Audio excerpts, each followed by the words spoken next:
One day on the island of Sodor, all the engines were in the sheds. Stepney was telling them about something he had heard.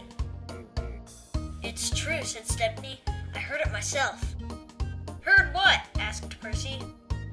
"I heard ghosts in the tunnel over by Gordon's Hill." "Haunted tunnel," said Gordon. "I don't believe it." "I was approaching the tunnel yesterday and I heard a scary noise. It sounded like a ghost howling," said Stepney. "I'm sure it was just the wind," said Henry. "I've never heard the wind wail like that before," said Stepney. "Well, I'm sure it was nothing," Gordon said as he puffed off. All the trains left, one by one, leaving Stepney behind. They were not sure what to believe.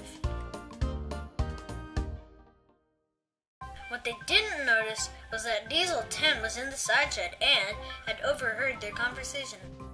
"Oh boy, I think I know how I can have some fun with this," he said to himself. Later that day, Percy came to the tunnel. He stopped and wasn't sure if he should go through it. As he went through it, he heard a ghostly noise. Woo! He was so scared, he raced out of the tunnel and went straight back to the shed. "Heh heh heh," chuckled Diesel 10. Next, Gordon went through the tunnel. He was so frightened by the sound, and he huffed away quickly. Finally, Henry saw the tunnel. "There's no such things as ghosts, right?" he told himself. But just as he left the tunnel, he heard a ghostly sound and bolted away. To keep his secret, Diesel 10 headed back to the sheds as fast as he could. When the other trains were back, they were all talking about the ghost. "I heard it," said Percy. "I heard it too," said Henry, "and it was scary."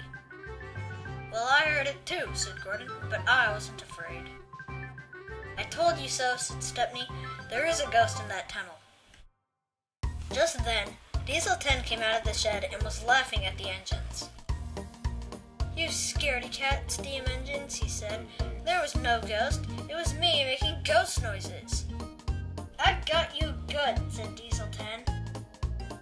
"Well, that was a very mean trick to play, Diesel. I'm going to tell Sir Topham Hatt about this," said Percy.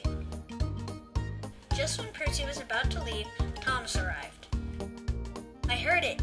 I heard the ghost in the tunnel, just now," said Thomas, "and I came straight here to tell you." "Wait a minute," said Henry.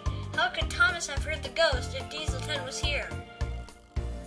"Then who could be the ghost?" asked Stepney.